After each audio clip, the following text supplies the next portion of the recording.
প্রিয় দর্শক, স্বাগত আপনাদের। সমকালীন ঘটনা নিয়ে আরটিভির সরাসরি আলোচনা অনুষ্ঠান নিটোল টাটা আওয়ার ডেমোক্রেসি। সঙ্গে আছি আমি রুবায়েত ফেরদৌস। প্রিয় দর্শক, একাদশ জাতীয় সংসদ নির্বাচন নিয়ে নানামুখী ব্যাখ্যা, বিশ্লেষণ, আলোচনা, সমালোচনা এবং তর্ক বিতর্ক চলছেই। পুনর্বিবেচনার দাবিতে সংলাপের আহ্বান জানিয়ে আসছে বিএনপি নেতৃত্বাধীন জাতীয় ঐক্যফ্রন্ট। বিপরীতে ক্ষমতাসীনদের দাবি এত সুন্দর ও শান্তিপূর্ণ নির্বাচন নিকট অতীতে হয়নি। আওয়ামী লীগের সাধারণ সম্পাদক বলেছেন, চরম পরাজয়ের বেদনা ভুলতেই নির্বাচন নিয়ে অবান্তর প্রশ্ন তুলছে বিএনপি সহ অন্য দলগুলো। নতুন নির্বাচন নিয়ে সংলাপের দাবিকে অযৌক্তিক ও হাস্যকর বলে উড়িয়ে দিয়েছেন ওবায়দুল কাদের। এরই মধ্যে গণতান্ত্রিক স্বার্থে বিএনপিকে সংসদে আসার আহ্বান জানিয়েছেন প্রধানমন্ত্রী। ডক্টর কামাল বলেছেন, বিএনপিকে জামাতের সঙ্গ ছাড়তে চাপ দিবে গণফোরাম। এই যখন বাস্তবতা, তখন প্রিয় দর্শক, আমাদের আলোচনার বিষয় নির্বাচন পরবর্তী রাজনীতি। এ নিয়ে আলোচনা করবেন বাংলাদেশ আওয়ামী লীগের তথ্য ও গবেষণা সম্পাদক অ্যাডভোকেট আফজাল হোসেন। আপনাকে স্বাগত জানাচ্ছি। আছেন জাতীয় পার্টির প্রেসিডিয়াম সদস্য অ্যাডভোকেট রেজাউল ইসলাম ভূঁইয়া, ওয়েলকাম। এবং বিএনপির চেয়ারপারসনের উপদেষ্টা কাউন্সিলের সদস্য আতাউর রহমান ঢালি, আপনাকে স্বাগত। প্রিয় দর্শক, চাইলে আপনিও আলোচনায় অংশ নিতে পারেন, জানাতে পারেন আপনার মূল্যবান মতামত। এজন্য ফোন করতে হবে টেলিভিশনের পর্দায় দেখানো নম্বরে। ফেসবুকে সরাসরি দেখতে ক্লিক করুন facebook.com/RTV অনলাইনে। এছাড়া অনুষ্ঠানটি ইউটিউবে দেখতে পাবেন। তো আমরা আলোচনায় যাব। প্রথমে ঢালি ভাই, আপনাকে দিয়ে শুরু করতে চাই। এই যখন বাস্তবতা, আমরা যে পয়েন্টগুলো বললাম, এর ভেতরেই মাননীয় প্রধানমন্ত্রী বলেছেন যে গণতন্ত্রের স্বার্থে বিএনপির সংসদে আসা উচিত। এইটা নিয়ে আমরা আলোচনা শুরু করতে চাই। এমন ডক্টর কামাল হোসেন বলেছেন যে বিএনপিকে জামাত ছাড়তে বলা যেতে পারে। তার বোধোদয় হয়েছে যে জামাতের সঙ্গে বিএনপির থাকাটা ঠিক হয়নি। এই দুটো পয়েন্ট নিয়ে আমরা কথা বলি, তারপরে অন্য আলোচনা আমরা যাব। মিস্টার ঢালি, ধন্যবাদ আপনাকে। আপনাকেও ধন্যবাদ। ধন্যবাদ অগণিত আরটিভির দর্শক শ্রোতাদেরকে, আর আমার পাশে যারা আলোচক রয়েছেন তাদেরকেও ধন্যবাদ। আসলে প্রধানমন্ত্রী বলেছেন গণতন্ত্রের স্বার্থে সংসদে আসা উচিত। আসলে গণতন্ত্রের ব্যাখ্যাটা কি, এটা নতুন করে আমাদের ওনাদের কাছ থেকে শিখতে হচ্ছে। গণতন্ত্রের একটা অন্যতম অনুষঙ্গ নির্বাচন। সেই নির্বাচন কিভাবে হয়েছে, কেন হয়েছে, সেটা নিয়ে পিছনের আলোচনায় যেতে চাই না। তবুও মোটা দাগে বলতে চাই, আপনারা যারা মিডিয়ার কর্মী, আমি মনে করি বেশিরভাগ মিডিয়া তাদের দায়িত্ব পালনে নির্বাচনের ব্যাপারে ব্যর্থ হয়েছেন এবং এক ধরনের একটা মিডিয়া কুয়ের মধ্য দিয়ে এই নির্বাচন সংগঠিত হয়েছে। প্রশাসনিক তো আছেই, বিএনপিকে একটি কঠিন লড়াইয়ে অবতীর্ণ হতে হয়েছে। বিএনপি বলেছে নির্বাচনকে একটি আন্দোলনের অংশ। অবশ্যই এখনো আমরা এটাকে আন্দোলনের, কারণ জনগণের যে নির্বাচনের যে অধিকার, জনগণের যে ভোট দেওয়ার অধিকার, সেই অধিকার যেহেতু প্রতিষ্ঠিত হয়নি, কাজেই সেই আন্দোলন এখনো চলমান। তো কাজেই গণতন্ত্রের স্বার্থে উনি পার্লামেন্টে আসতে বলছেন। গণতন্ত্রের স্বার্থে একটি সুষ্ঠু নির্বাচন যিনি দিতে পারলেন না, তারপরে দেখেন দুটা এখনো আমাদের সংবিধানে ধরেন ব্যাপারটা খুবই অস্পষ্ট রেখে আমরা নির্বাচনে গিয়েছি যে 29শে জানুয়ারি পর্যন্ত একটা পার্লামেন্ট আছে, আবার আরেকটা পার্লামেন্টের সদস্যরা ওনারা নির্বাচিত হয়ে শপথ নিয়েছেন। এখন পার্লামেন্ট সদস্য কতজন, যদিও সংবিধানে কিছুটা অস্পষ্টতা আছে। তারপরে আরেকটা জিনিস, কর্তৃত্ববাদ দেশে কোথায় গিয়ে পৌঁছালে, আমি ছোট্ট একটা উদাহরণ দেই। বর্তমান মন্ত্রী পরিষদ গঠনের আগের দিন সরকারিভাবে অফিসিয়ালি ঘোষণা করা হয় মন্ত্রী পরিষদ এবং তাদের পোর্টফোলিও।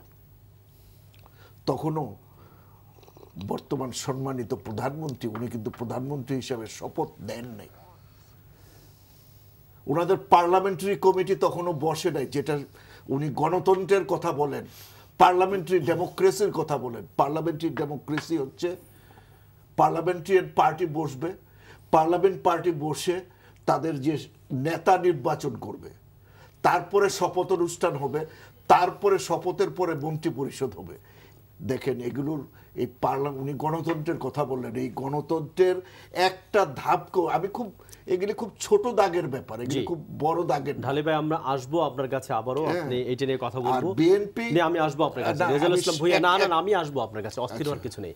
মিস্টার ভূঁইয়া, আপনি যদি বলেন, এই যে গণতন্ত্রের স্বার্থে বিএনপিকে সংসদে জানার আহ্বান জানিয়েছেন প্রধানমন্ত্রী, এবং আরেকটি প্রশ্ন যেটা উনি উত্থাপন করেছিলাম এগিয়ে গেছেন, যে ডক্টর কামালের যে বোধোদয় যে জামাতকে ছাড়াটাই বরং ঠিক ছিল, এবং তিনি ছাড়তে বলবেন বিএনপিকে, এই দুটো বিষয় যদি আপনি মন্তব্য করেন। ধন্যবাদ আপনাকে এবং আরটিভির দর্শকবৃন্দ, আমাকে দুই সহ আলোচককে।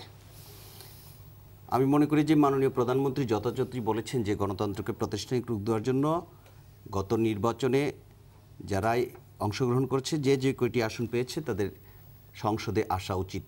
আপনি নির্বাচন করবেন, সংসদে আসবেন না, তাহলে তো বিএনপি যে নির্বাচন প্রত্যাখ্যান করেছে, তো যারা নির্বাচন প্রত্যাখ্যান করে সেই প্রত্যাখ্যাত নির্বাচনের সংসদের আসে কিভাবে? এটা এক ধরনের ডায়ালেকটিক্স তৈরি করে কিনা? নির্বাচন প্রত্যাহার কিন্তু সময়ের ব্যাপার আছে, না প্রত্যাখ্যান করেছেন, প্রত্যাখ্যানের সময় ছিল। ওনারা কিন্তু নির্বাচনের ভোট গণনার আগ পর্যন্ত নির্বাচনের থেকে তাদের প্রার্থীদেরকে প্রত্যাহার করে নেই। ভোট গণনায় ফলাফল বিপর্যয় হওয়ার পরে ওনার প্রত্যাখ্যানের ঘোষণা দিচ্ছে। এটা প্রত্যাহারের কোনো সুযোগও নাই, সময় নাই। কাজে নির্বাচনকে আপনি গ্রহণ করেছেন, ফলাফল খারাপ হয়েছে, সেই কারণে আপনি নির্বাচন থেকে সরে গেলেন, এটার কোনো যৌক্তিকতা নেই। ওনারা যদি নির্বাচনের দিন দেখতো যে অভিযোগগুলো ওনারা আনছে রাতে ভোট হয়েছে, ধরে নিলাম রাতে ভোট হয়েছে, তাহলে সকালবেলা ওনারা ওইটা সাংবাদিকদের ডেকে বলবে রাতে ভোট হয়েছে, এই কারণে আমরা ভোট প্রত্যাহার করলাম। অথবা ভোটে কারচুপি হচ্ছে, মিডিয়াকে দেওয়া যাচ্ছে না, উনি যেটা বললো মিডিয়া প্রপার ভূমিকা পালন করছে না, বিভিন্ন প্রিসাইডিং পুলিডিং যে অভিযোগগুলো এখন আনছে ওনারা, সেই অভিযোগগুলো ভোটের দিন এনে 10টা 11টা 12টা যে কোনো একটা সময় নির্বাচন থেকে সরে আসতে পারতেন। ওনারা কিন্তু সেটা করে নাই। তার মানে কি, নির্বাচনটাকে ওনারা ফলাফল পর্যন্ত মেনে নিয়েছে। ফলাফল যখন আপনার বিপক্ষে গেল তখন আপনি নির্বাচন মানেন না, এইটা কোন গণতান্ত্রিক আচরণ? এই আচরণটাকে বিশ্লেষণ করার কিন্তু পুনর্নির্বাচনের দাবি হইতে পারে। এটা একটা রাজনৈতিক কালচার বাংলাদেশে। 91 থেকে 96 যখন সংসদ ছিল তখন আওয়ামী লীগ, জাতীয় পার্টি, জামাত সবাই মিলে পুনর্নির্বাচন দাবি করছে।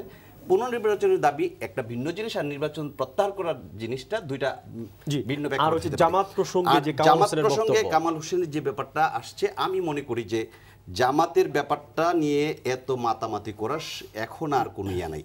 বিশেষ করে একাদশ জাতীয় সংসদ নির্বাচনে জামাত কিন্তু অংশগ্রহণ করতে পারে নাই, এবং জামাতের নিবন্ধন বাতিল হওয়ার কারণে জামাত আজকে রাজনৈতিক দল হিসেবে, নিবন্ধিত রাজনৈতিক দল হিসেবে নির্বাচনে আসারও কোনো সুযোগ নাই।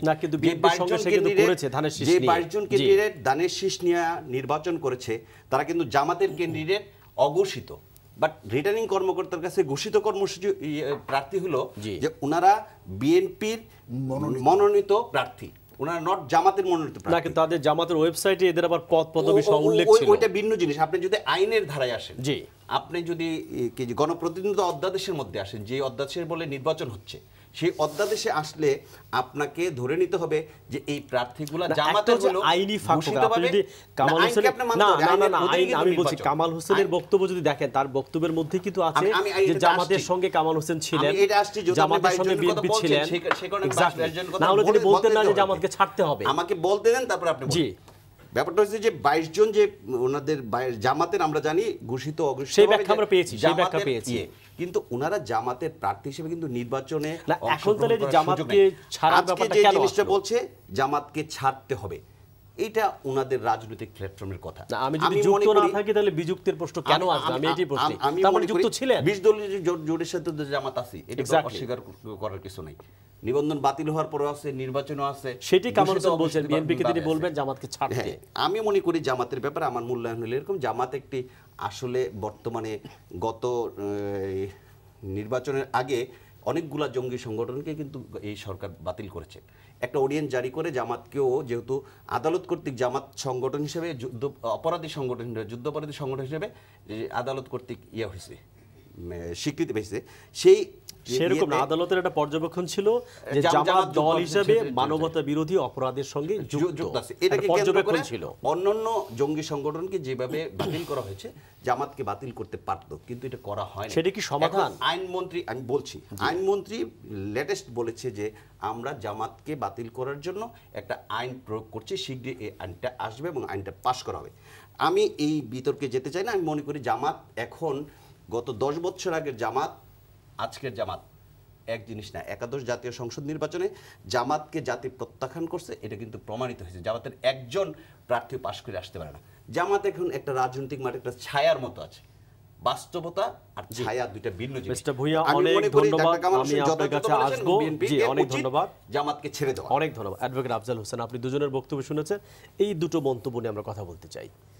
কোন মন্তব্য দুইটা? কামাল হোসেনের যে মন্তব্য, আপনি কিভাবে দেখছেন যে বিএনপি জামাত ছাড়ার কথা তিনি বলবেন, তার মানে যুক্ত ছিলেন আসলে, এটি প্রমাণ করে? না, কামাল হোসেনের এই বক্তব্য এটি এখন যেটা বলছে, জি, এটা কিন্তু তার একটা রাজনৈতিক মানে দ্বিচারিতার একটা মানে এটা বহিঃপ্রকাশ। কারণ কামাল হোসেন উনি তো আর ছোট্ট শিশু না, খোকাও না। তো উনি বাংলাদেশের একজন সিনিয়র সিটিজেন এবং রাজনীতিতে একটি জোটের উনি প্রধান হিসাবে উনি দায়িত্ব নিয়েছেন। এবং এই যে দলটি অতীতে তার রাজনৈতিক কৃতকর্মের কারণে মানুষের এই রাজনৈতিক মূল ধারা থেকে বাংলাদেশের একটু ছিটকে গিয়েছিল, তাদের অপকর্মের কারণে সে অপকর্মগুলো এই মুহূর্তে আমি না বলছি, কিন্তু বাস্তবতা হলো আজকে উনি যে দায়িত্বটা নিয়েছেন উনি ব্যর্থ হয়েছেন এবং সেই ব্যর্থতার গ্লানি ঢাকবার জন্য উনি এখন আবার নোরান সুর পাল্টাচ্ছেন। উনি কামাল হোসেন একটা মন্তব্য স্মরণ করে তিনি বলেছেন আজকে যে জামাতের সঙ্গে অতীতের যেটি হয়েছে সেটি অনিচ্ছাকৃত ভুল। তারা যে ধানের শীষে জামাতের 22 জনকে মনোনয়ন দিবে সেটি আমরা জানতাম না। উনি জানতেন না যে জামাতের সঙ্গে এরকম হবে। ঠিক আছে, এইটা কামাল হোসেনের তার জোটের বিষয়, তাদের রাজনৈতিক স্ট্যান্ডের বিষয়, তারা এটা নিয়ে ব্যাখ্যা বিশ্লেষণ দিবে। ইতিবাচকভাবে দেখা যায় কিনা অন্তত জামাতের প্রশ্নে? না, আমি যেটা মনে করি যে স্ট্যান্ড তিনি নিয়েছেন জামাতের ছাড়া উচিত বিএনপির। আমি দেখি ইতিবাচক আমরা তখনই দেখব যে উনি জামাত যেহেতু ওই জোটে আছে, উনি ওই জোটটা ছেড়ে আবার চলে আসেন কিনা। যদি মনে করি যে বাংলাদেশে এইরকম উনি ভুল বুঝতে পেরেছেন, এরকম যুদ্ধবাদী মানবতাবাদী একটা শক্তির সাথে অথবা অপশক্তির সাথে উনি জোট করেছেন এবং উনি জাতির কাছে ক্ষমা চাইবেন যে আমি বাংলাদেশের এই যে মুক্তিযুদ্ধের চেতনার যে বাংলাদেশ, শহীদের স্বপ্নের যে বাংলাদেশ, অথবা এই মাটিতে 30 লক্ষ মানুষ শুয়ে আছে, এই বাতাসে ভেসে বেড়ায় আমাদের 2 লক্ষ মা বোনের হাজারি, সুতরাং তাদের সাথে সেই রক্তাক্ত সেই খুনিদের সাথে আমি হাত মিলিয়েছিলাম, অথবা আমরা যেভাবে একটা জোট গঠন করেছিলাম, এখন এটা আমি মনে করি যে ভুল হয়েছে, আমি জাতির কাছে ক্ষমা চাই, আমি আবার মুক্তিযুদ্ধের ধারায় ফিরে আসতে চাই। সুতরাং সেই রাজনীতি উনি করলে আমরা মনে করি জাতি হিসেবে ওনাকে ক্ষমা করবে। কিন্তু তার আগে এই যে কথাগুলো বলে, এটা মনে করি যে বিএনপিকে আবার একটু 20 দলীয় জোট থেকে যদি জামাতকে বের করে দিয়ে তার সঙ্গে ঐক্য করে, তাতে তো কোনো আপত্তি থাকার কথা না। জামাতকেই বিযুক্ত করে ফেললো 20 দলীয় জোট থেকে। জামাতকে বিযুক্ত করবে কি করবে না সেটা কোনো বিষয় না, বিষয়টা হলো বলেছেন তিনি আজকে যে বিএনপিকে তিনি বলবেন, কিন্তু এখানে যেটা বিষয় হলো যে বললে যে বিএনপি মানবে না, তিনি বলছেন যে বিএনপিকে বলবেন। বিএনপি বাস্তবতা হলো যে বিএনপি নামে বিএনপি, কিন্তু বাংলাদেশে বিএনপি দলটি কিন্তু আপাত দৃষ্টিতে আমরা যেটা আমার রাজনীতির একটা খোলা চোখে যারা রাজনীতি যারা দেখি, তারা দেখব যে বিএনপি এটা জামাতেরই একটা বি টিম হিসেবে কাজ করছে। হ্যাঁ, তারা তাদের মুখে তাদের মুক্তিযুদ্ধের কথা বলবে, কিন্তু তাদের সমস্ত কর্মকাণ্ড এবং সেই মানে তারা বিএনপি বাংলাদেশের ক্ষমতা আসার পর থেকে, আজকের ঘটনা না তো, এটা জিয়াউর রহমান বিএনপির থিঙ্ক ট্যাঙ্ক অথবা বিএনপির যে প্রধান নেতা জিয়াউর রহমান, যিনি অবৈধ পন্থায় ক্ষমতায় এসেছিলেন এবং তিনি এসে এই যে মুক্তিযুদ্ধে বিরোধী শক্তি জামাত, ঘাতক, রাজাকার, আলবদর, তাদেরকে এই ক্ষমতার সাথে সন্নিবেশিত করেছেন এবং পরবর্তীতে তার স্ত্রী তাদেরকে মন্ত্রিত্বের আসনে দিয়েছেন। আগেও উনি এই ধরনের লোকদেরকে মন্ত্রী করেছেন, সবই করেছেন, ক্ষমতার সাথে সন্নিবেশিত করেছেন। সুতরাং আমরা দেখি যে এটা তাদের রাজনীতি প্রথম থেকেই রাজনীতি, তারা দেশ বিরোধী, স্বাধীনতা বিরোধী, মুক্তিযুদ্ধের চেতনা বিরোধী, এবং তারা মুখে তাদের নেতাকে মুক্তিযুদ্ধের একজন সৈনিক হিসাবে যতই ব্র্যান্ডেড করার চেষ্টা করুক না কেন, কিন্তু দীর্ঘদিন পরে হলো যে কথাটি আমার দলের নেত্রী অথবা আমরা আওয়ামী লীগের পক্ষ থেকে সেই ফ্রম দ্য ভেরি বিগিনিং আমরা এই কথা বলার চেষ্টা করেছি যে বিএনপি এই দলটি বাংলাদেশের সাম্প্রদায়িক শক্তি, তারা পাকিস্তানি ভাবধারায় বিশ্বাস করে, তারা বাংলাদেশের স্বাধীনতার সার্বভৌমত্ব মানে না, এবং সেটা তারা তাদের কৃতকর্ম দিয়ে প্রমাণ করেছে বাংলাদেশে যে এই দলটি কখনোই বাংলাদেশের মুক্তিযুদ্ধের পক্ষের শক্তি না। সুতরাং বাংলাদেশের মানুষ ইতিমধ্যে সিদ্ধান্ত নিয়েছে, সুতরাং জামাতকে প্রত্যাখ্যান করেছে, জামাতের সহযোগী তাদেরকে প্রত্যাখ্যান করেছে। জি, অনেক ধন্যবাদ ঢালি ভাই। আপনার কাছে যাব অন্য প্রসঙ্গ নিয়ে।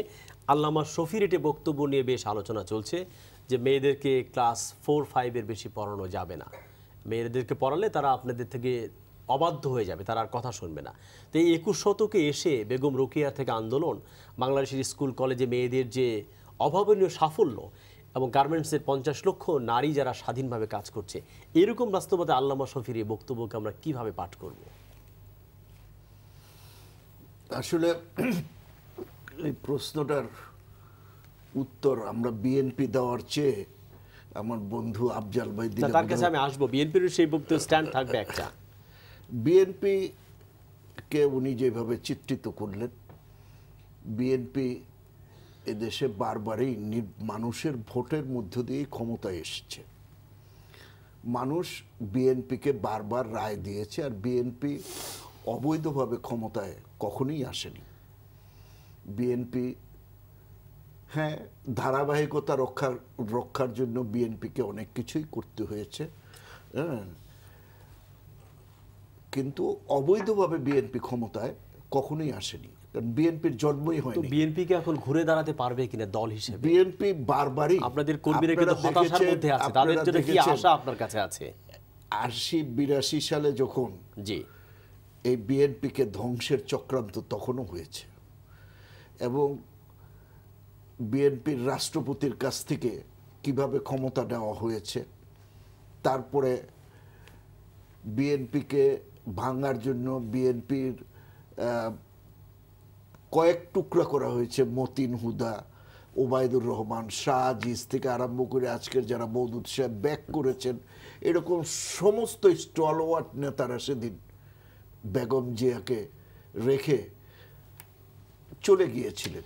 বেগম জিয়া তখন মাত্র বৈধব্য তার, সেই বয়সে যখন মানুষের অন্ন চিন্তা করার কথা, ছোট দুটি বাচ্চা নিয়ে দেশের গণতন্ত্রের আন্দোলনে উনি সামিল হন।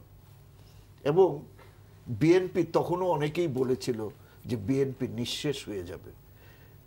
আসলে যে দলটির মানুষের গভীরে প্রথিত, সেই দল কখনো বিভিন্ন ঘাত আসবে, প্রতিঘাত আসবে, আসতেই পারে। আওয়ামী লীগ 75-এর পরে 24 বছর ক্ষমতায় আসেনি, আওয়ামী লীগ তো শেষ হয়ে যায়নি। বিএনপি মাত্র 12 বছর ক্ষমতার বাইরে। আর বিএনপির জয় এক জায়গায়, বিএনপি গত পার্লামেন্টে বিরোধী দল ছিল না, কিন্তু সমস্ত আক্রমণের শিকার, সরকারি আক্রমণের শিকার কিন্তু বিএনপি হয়েছে, কারণ বিএনপি একমাত্র জনগণের শক্তি। আর গত নির্বাচনে আপনারা দেখেছেন যে জনগণের শক্তিকে পরাজিত করার জন্য একটি বিএনপিকে লড়াই করতে হচ্ছে একটি দলের বিরুদ্ধে না, একটি রাষ্ট্রযন্ত্রকে যখন হাতে নিয়ে একটি দল পরিচালনা করে তার বিরুদ্ধে বিএনপিকে লড়াই করতে হচ্ছে, এবং সে জায়গায় সেই লড়াইয়ে বিএনপি টিকে আছে, সেই লড়াইয়ে বিএনপি টিকে থাকবে আগামী দিন, এটার প্রমাণ পাওয়া যাবে। না, এই যে পুনর্নির্বাচন দাবি করা হচ্ছে কিংবা সংলাপ চাওয়া হচ্ছে, তো এইটা কার্যকর চাপ তৈরি করবেন কিভাবে আপনারা?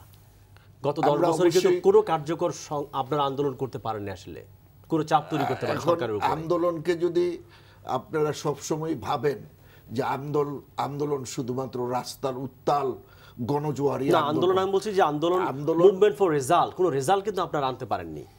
এরকম আন্দোলন যেটা ফলাফল বয়ে আনবে, আমি মনে করি ফলাফলটা কি? ফলাফল হচ্ছে বিএনপি একটা কথা প্রমাণ করতে পেরেছে। বিএনপি বলেছে বারবার যে দলীয় সরকারের অধীনে কোনো নির্বাচন সুষ্ঠু নিরপেক্ষ হয় না। এইটা আজকে প্রতিষ্ঠিত দেশে এবং বিদেশে যে দলীয় সরকারের অধীনে কোনো নির্বাচন সুষ্ঠু হয় না, এইটা বিএনপি, এটা তো হেমাঙ্গিনী মরিয়া প্রমাণ করিল যে সে মরে নাই, হইতে পারে, তো বিএনপি মরে প্রমাণ করছে এটা না, মরিয়া না, এটা কষ্ট অনেক বেশি হয়ে গেল কেন আপনাদের জীবনের বিনিময়ে? আমরা 5ই জানুয়ারির ইলেকশনে আমরা যাইনি, সেই ইলেকশন নিয়ে কিন্তু জনগণের ভিতরে একটা মিশ্র প্রতিক্রিয়া ছিল। সেই মিশ্র প্রতিক্রিয়াটা হচ্ছে কেউ কেউ মনে করছে বিএনপি ইলেকশনে গেলে ভালো করত, অনেকেই মনে করছে না গিয়ে ভালো করত। অর্থাৎ জনগণের ভিতরে তখনও এই ধারণাটা ছিল যে নির্বাচন সুষ্ঠু হবে, সেইটা আপনারা ফয়সালা করে দিয়েছেন। সেই ধারণা জনগণের টোটালি পাল্টে গেছে। অনেক এবং ধন্যবাদ সেটাই হবে আপনাকে। আমাদের আগামী দিনের বিএনপির দাঁড়িয়ে ওঠার একমাত্র শক্তি। আফজল ভাই যদি একটু বলেন। না, আপনি দেখেন যে বিএনপি একটা রাজনৈতিক দল হিসেবে তার নির্বাচনে অংশগ্রহণ করেছে এবং মানুষের কাছে কিন্তু এই দলের নেতাকে এইটা কিন্তু পরিষ্কার ছিল না। তাদের নেতা তিনি একটা দুর্নীতির মামলায় তিনি কারাবরণ করছেন এবং তাদের দ্বিতীয় যে নেতৃত্ব তিনি মামলার আসামি হয়ে এবং সাজা ভোগ করে আইন থেকে পালিয়ে তিনি বিদেশের মাটিতে অবস্থান করছেন। সুতরাং মানুষের কাছে কিন্তু একটা নির্বাচন যখন সামনে আসে এবং বিশেষ করে সংসদের মতো এরকম একটা জাতীয় নির্বাচন যেখানে ক্ষমতার একটা পরিবর্তনের বিষয়ে থাকে, সেখানে যদি নেতৃত্বের বিষয়টা মানুষের সামনে পরিষ্কার না থাকে তখন কিন্তু মানুষ ভোট দেওয়ার ব্যাপারে আগ্রহ হারিয়ে ফেলে। আরেকটা জিনিস হলো যে বিএনপি গত 10 বছর অথবা তার আগে থেকেই শুরু করেছে, সেটি হলো যে তারা নির্বাচন অথবা দলটাকে মানুষের মধ্যে নিয়ে যাওয়ার চেয়ে দলের আদর্শ উদ্দেশ্য অথবা পপুলার যে দাবিগুলো মানুষের যে নিত্য নৈমিত্তিক যে জীবনযাপনের যে সংগ্রামের যে দাবি, সেই দাবিগুলো তাদের মানুষের সামনে তারা নিয়ে যেতে পারেনি। হ্যাঁ, তাদের দল হিসেবে তারা সেখানে ব্যর্থ হয়েছে এবং সেই ব্যর্থতা তারা ঢাকতে চেষ্টা করেছে। তারা রাজনীতির অপরাজনীতি করে তারা মানুষ খুন করেছে, 231 জন মানুষ খুন করেছে, শত শত মানুষের পুড়িয়ে দিয়েছে। বাস গাড়ি থেকে মানে এমন কোনো সেক্টর নাই যেখানে তারা বিশৃঙ্খলা তৈরি না করেছে। সুতরাং এইরকম একটা বিশৃঙ্খল পরিস্থিতিতে তারা ভিন্নভাবে ক্ষমতায় যাওয়ার স্বপ্ন দেখেছে এবং শেষ দিন পর্যন্ত তারা এই কাজটি চালিয়ে যাচ্ছে এবং নির্বাচনের আগেও তারা এই নির্বাচনে বিজয়ী হওয়ার জন্য যে শক্তি সামর্থ্য অথবা মানুষকে একত্রিত করে কাজটি করা, নির্বাচনের জন্য সাংগঠনিক যে কাজ, সেই কাজটি তারা করতে ব্যর্থ হয়েছে। তারা একটা স্বপ্ন দেখেছে যে এই দুঃস্বপ্ন হয়েছে সেটি যে কেউ না কেউ তাদেরকে হয়তো ক্ষমতায় বসিয়ে দেবে এবং এটা গায়েবীভাবে তাদেরকে এই বসিয়ে দেওয়ার যে তাদের একটা সুখ স্বপ্ন, আমি মনে করি যে নির্বাচনের পরাজয়ের পরে সেই সুখ স্বপ্ন ভেঙে গিয়েছে এবং তারা আর মোড় দিয়ে এখন আবার দাঁড়িয়ে গেছে। এখন তারা অন্য কিছু বলার চেষ্টা করছে। মিস্টার ভূঁইয়া, আপনি যদি বলেন বিরতির আগে শেষ 3 মিনিট। প্রথমত হলো যে বিএনপি আবার দাঁড়াতে পারবে কিনা, জি, এবং ওনারা যে পুনর্নির্বাচনের দাবি করছে সেটা কিভাবে আদায় করবে। আমি মনে করি যে বিএনপি পরাজয়টা যেভাবে আসছে এটা থেকে ঘুরে মানে জাতীয় পার্টির চাইতেও বিএনপি কম আসন পেল, এটি কি রাজনৈতিক বাস্তবতা মনে হয় বাংলাদেশের প্রেক্ষাপটে? রাজনৈতিক বাস্তবতার বাইরে তার জনপ্রিয়তা কি জাতীয় পার্টির চেয়ে তো কম? আপনার কি মনে হয় ইলেকশন কেন এই ভরাডুবি হলো? আসলে ইলেকশন তাই বলে কেন ভরাডুবি হলে অনেক আলোচনার ব্যাপার। জাতীয় পার্টি থেকে 2 মিনিটে তো এটা হবে না। জি, প্রথমত দেখেন আফজল ভাই যেটা বললো এটার সাথে আমি একমত। ওনাদের নেতাকে এটার কোনো ঠিক ঠিকানা নেই। প্রথমত হলো, তারপর হলো জাতীয় পার্টি তো বিরোধী দলের নেতা কেউ ঠিক নাই, কখনো এরশাদ হয়, কখনো রওশন এরশাদ হয়। এটা হইতেই পারে, একটা দলে 2 জন হইতে পারে, তো ওইখানেও হতে পারে, সমস্যা কি? আপনার দলের তো আওয়ামী লীগের মতো সলিড জায়গায় কিন্তু জাতীয় পার্টি ছিল না। না, অবশ্যই ছিল না। তারপর দেখেন যে আপনার নেতা সিঙ্গাপুর চলে গেল, কত নির্বাচনে সিএমএসের ভিতরে থাকলো, অসুস্থতার জন্য বিরোধী দলের নেতা রওশন এরশাদ হলো, সে হলো না। কেন রওশন এরশাদ হবে না? বাংলাদেশের বাইরে তাহলে এবার কেন এরশাদ হচ্ছে? কেন হবে না? এরশাদ হলে কি অশুদ্ধ কিছু আছে? এগুলো তো কোনো প্রশ্ন হইতে পারে না। না, তাহলে নেতৃত্বে তাহলে স্পষ্ট ছিল না তো? নেতৃত্ব স্পষ্ট ছিল না? না, অবশ্যই স্পষ্ট ছিল। আগে কি জানতেন কে বিরোধী দলের নেতা হবে? ভারতে হয় নাই, সোনিয়া গান্ধীর বাইরে, দলের প্রধানের বাইরে বিরোধী দলের নেতা হয় নাই। এই ইতিহাস তো পৃথিবীর বিভিন্ন দেশে আছে, কয়টা দেশের নাম শুনবেন? তো বিএনপির জন্য সমস্যাটা কি? আমি কি বলছি সেটা শুনতে হবে। আপনি কিন্তু না শুনে আপনি মনে হয় আমি শুনছি বিএনপির একজন নেতা হিসেবে না, আমি প্রশ্ন করছি। আপনি বিএনপি বললে তো আমাকে বলার সুযোগ দিতে হবে। আমার অ্যাঙ্করের দায়িত্ব হচ্ছে এন্টিথিসিস। উনি বিএনপিকে আমি ধরেছি, যখন উনি বিএনপি হন আমাকে ধরতে হবে। আপনি যখন বলছেন আপনাকে আমার ধরতে হবে, আপনাকে ধরতে হবে আমার। আপনি প্রশ্ন করছেন আমাকে, না যে কোনো কথা বলে পার করে যাওয়ার জায়গা এটা না। আমাকে বলেন, আপনি এখন বলেন। প্রথমত হলো যে জাতির কাছে স্পষ্ট করতে পারে না বিএনপি যে বিএনপি যদি সরকারে আসে তাহলে বিএনপির পক্ষ থেকে প্রধানমন্ত্রী কে হবে? ঐক্যফ্রন্টের পক্ষ থেকে কামাল হোসেন হবে না বিএনপির তারেক জিয়া হবে, অন্য কেউ হবে? জাতি এবং নতুন প্রজন্ম এই জিনিসটাকে অবজার্ভ করছে। আমি মনে করি পরাজয়ের জন্য একটা জাতীয়ভাবে। আর আপনাদের ভালো করার কারণ কি? জাতীয় পার্টি বিএনপি যেতে ভালো করার কারণ কি? জাতীয় পার্টি যেতে বিএনপি যেতে ভালো করার কারণ আমি যে প্রশ্নটা প্রথমে করছেন এটা উত্তর নিয়ে নেন, তারপরে পরবর্তী প্রশ্নের উত্তর নিন। এরপরে মন্ত্রিসভায় কারা যাবে এই ব্যাপারটাও কিন্তু ওনারা আকারে ইঙ্গিত কোনো করতে পারে নাই। জামাতকে নেওয়া এটাও একটা পরাজয়ের কারণ। পরাজয় তো একটা কারণে পরাজয় হয় না, অনেকগুলো কারণে পরাজয় হতে পারে। এবং পরবর্তীতে মানে যখন নির্বাচন সমাগত হয়েছে, মানুষ জনগণের মধ্যে, ভোটারদের মধ্যে কিন্তু একটা আফসা ভাব রয়েছে যে বিএনপি আসলে ঐক্যফ্রন্ট নেতৃত্বে যাবে, গণফ্রন্ট নেতৃত্বে যাবে না, বিএনপি নেতৃত্বে যাবে, এই জিনিসটা ভোটারদের মধ্যে প্রভাব পড়ছে। এটা একটা পরাজয়ের কারণ হয়েছে। আপনি প্রথমে যে জিনিসটা বলছিলেন যে জামাতের কি যে হেফাজতের শফি, জি, উনি বলছে যে 4 এর বেশি পড়ানো যাবে না। আবার উনি এটাও বলছে যে মহিলা ডাক্তারের কাছে যাওয়া উচিত। এখন উনি কিভাবে 4 পর্যন্ত পড়ায়া ডাক্তার পাশ করাবে, এটা ওনার ব্যাপার। ওনার অবশ্য পারে, মেট্রিক, ইন্টারমিডিয়েট এবং ডিগ্রি পাস না করে এমএ পাসের সার্টিফিকেট কিন্তু ওনারা নিয়ে গেছে, এরকম অবস্থা আছে।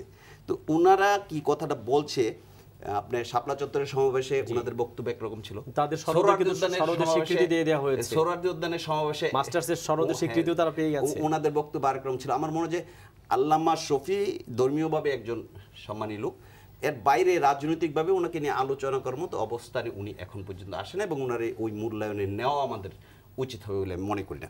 সর্বোপরি যে জিনিসটা বলতে চাই এটা হলো যে না, কিন্তু উনি কতটা প্রভাবশালী আপনি জানেন, ওই হেফাজতের দাবির কারণে বাংলাদেশের পাঠ্যপুস্তক চেঞ্জ করা হয়েছে, পাঠ্যপুস্তকের মধ্যে সাম্প্রদায়িক উপাদান ঢোকানো হয়েছে, তারপরে ওনাকে কিন্তু ফেলে দেওয়া যাচ্ছে না, উনি খুব ইনফ্লুয়েন্সিয়াল। এটা ভোটের রাজনীতির কারণে হয়েছে, অন্য কোনো রাজনীতির কারণে এটা হওয়ার কোনো সুযোগ ছিল বলে 25 লক্ষ বাচ্চা পাঠ্যপুস্তক পড়ে, তার কারণে সেটা চেঞ্জ হয়েছে। বিএনপি ঘুরে দাঁড়াতে পারবে কিনা বা কোনো নির্বাচনটা আদায় করতে পারবে না। আমি মনে করি যে সাংগঠনিকভাবে বিএনপি একটু সময় নিতে হবে, এবং একটা সময় নিয়ে যদি সংগঠনটাকে গুছিয়ে আসতে পারে, রাজপথে আসতে হবে, এটার কোনো বিকল্প নেই। গত 5 বছর ওনারা রাজপথে আসতে পারেনি, এই নির্বাচনে এটাও একটা কারণ পরাজয়। গত 5 বছর কি জাতীয় পার্টি রাজপথে ছিল? জাতীয় পার্টি রাজপথে থাকার মতো অবস্থানও ছিল না। তাহলে আপনারা ভালো করলেন, বিএনপি ভালো করতে পারলো না, দুজন রাজপথে ছিলেন। আমরা কিন্তু ভালো করছি, এটা কিন্তু আমি বলি বিএনপির চাইতে ভালো করেছেন। বিএনপির চাইতে ভালো, এটা আমাদের গত সংসদে নির্বাচনে সিট ছিল 40টা মহিলা সহ, এইবার আসছে আমাদের 22টা। এটা কিন্তু ভালো করা না, আমি ব্যক্তিগত মনে করি। 91 সালে আমাদের 35টা সিট ছিল, 96 সালে 33টা সিট ছিল। আমরা যখন নৌকা, দানের শীষ এবং কি যেন লাঙ্গলে প্রতীকে নির্বাচন করেছি, তখনও কিন্তু আমাদের অবস্থান ছিল হলো এখনের অবস্থান থেকে ডাবল। কাজে এইটা আমরা ভালো করেছি, এটা সংগঠন হিসেবে। ধন্যবাদ আপনাকে। নিয়ে আমরা আরো কথা বলবো। প্রিয় দর্শক, এই পর্যায়ে আমরা ছোট্ট বিরতি নিব। আপনারা দেখছেন নিটোল টাটা আওয়ার ডেমোক্রেসি। আমরা কথা বলছিলাম নির্বাচন পরবর্তী রাজনীতি নিয়ে। আমাদের সঙ্গে থাকুন, আমরা একটু পরেই ফিরে আসছি।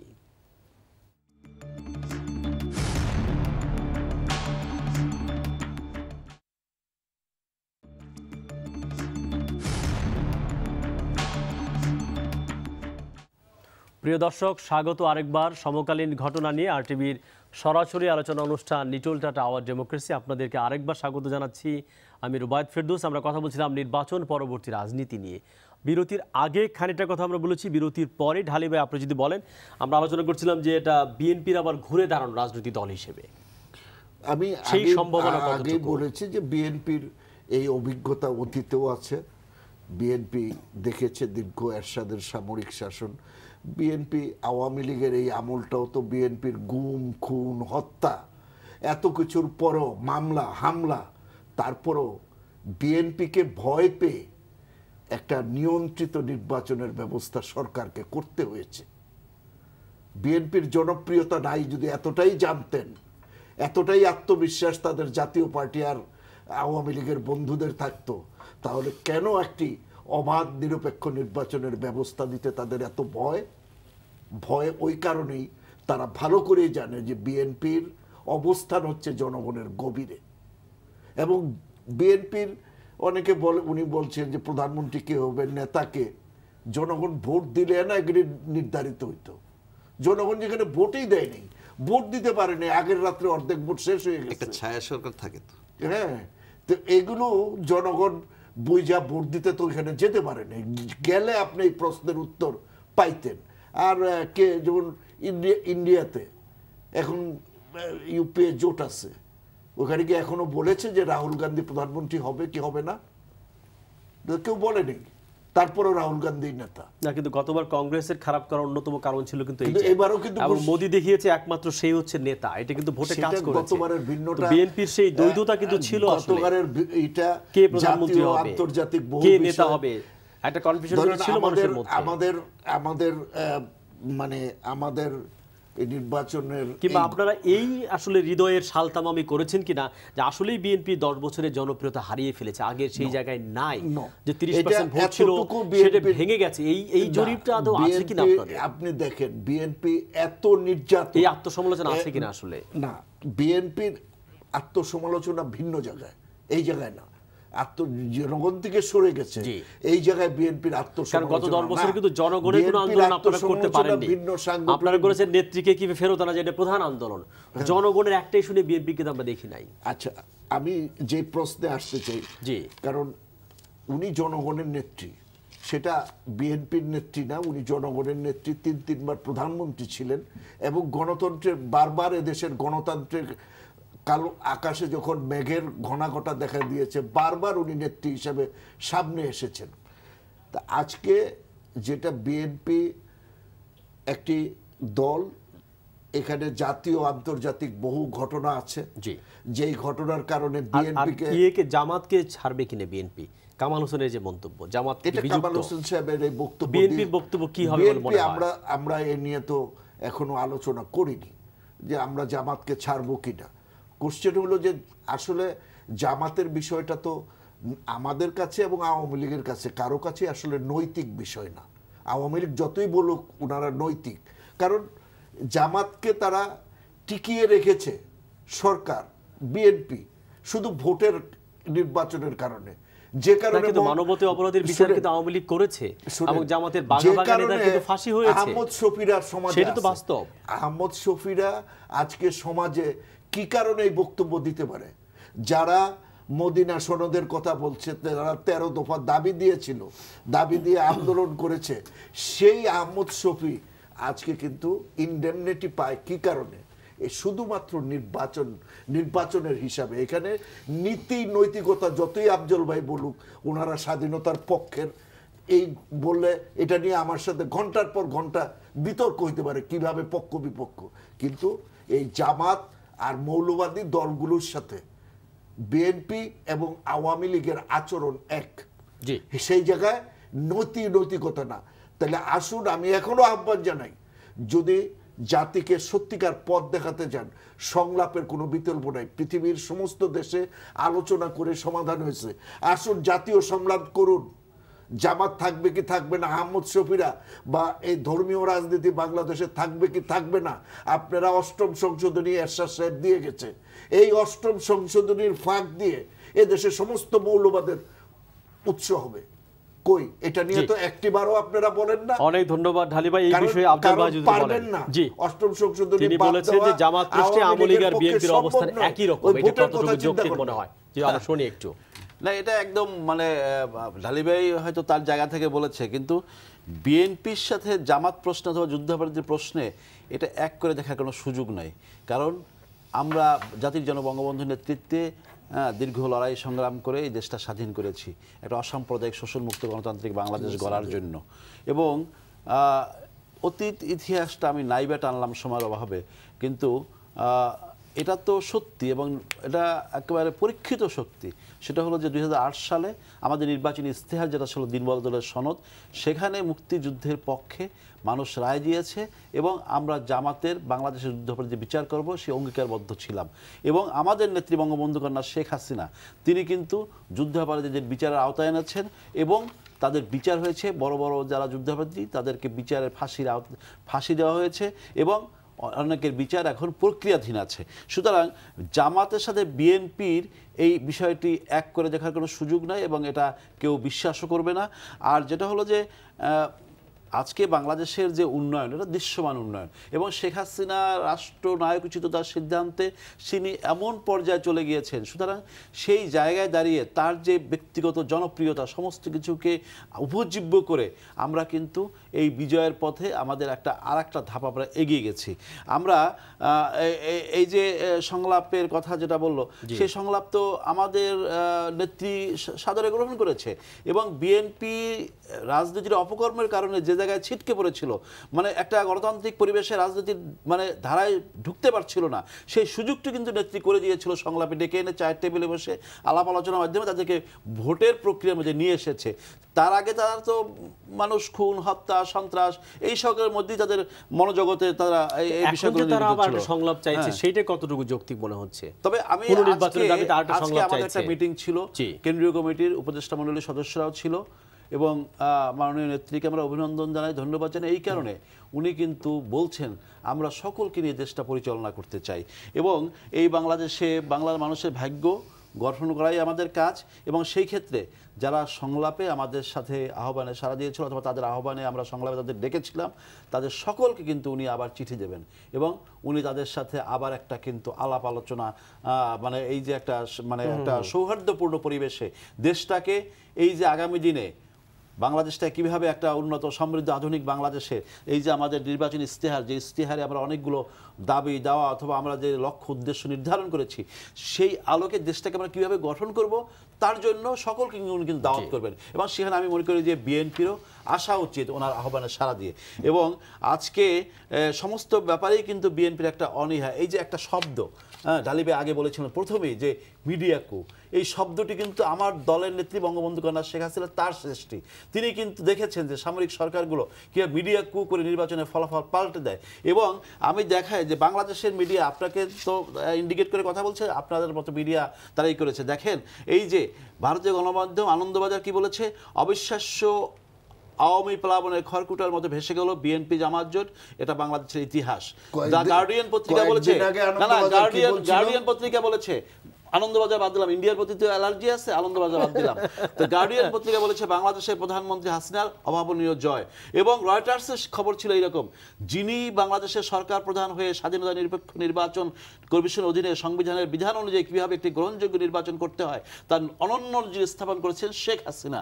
এইরকম আন্তর্জাতিক বার্তার সঙ্গে এপি বলেছে সুনিশ্চিত বিজয়ের পথে থাকা বাংলাদেশের প্রধানমন্ত্রী শেখ হাসিনা চৌদ্দবাদের ক্ষমতায় এসে ইতিহাস সৃষ্টি করতে চলছে। এই যে এখানে দেখবেন যে আন্তর্জাতিক মিডিয়াও কিন্তু তখন কি বলবেন আপনি, আমরা কি তাদের কি কিনে ফেলেছি তা কিন্তু না, এটাই কিন্তু বাংলাদেশের নির্বাচনের চরিত্র। সুতরাং সমস্ত কিছুর প্রশাসন বলেন, পুলিশ বলেন, অন্যান্য জায়গা বলেন, সকলের প্রতি আপনাদের অনাস্থা, তাহলে আপনারা বাংলাদেশ নামক এই ভূখণ্ডে বসবাস করে আপনারা কাদের নিয়ে আগামী দিনটা চলবে? মিস্টার ঢালী, কাদের নিয়ে আগামী দিন আপনারা চলবেন এই প্রশ্ন তিনি রেখেছেন। আমরা সবসময় জনগণকে নিয়ে চলেছি, ভবিষ্যতেও বিএনপি জনগণের নির্ভর দল।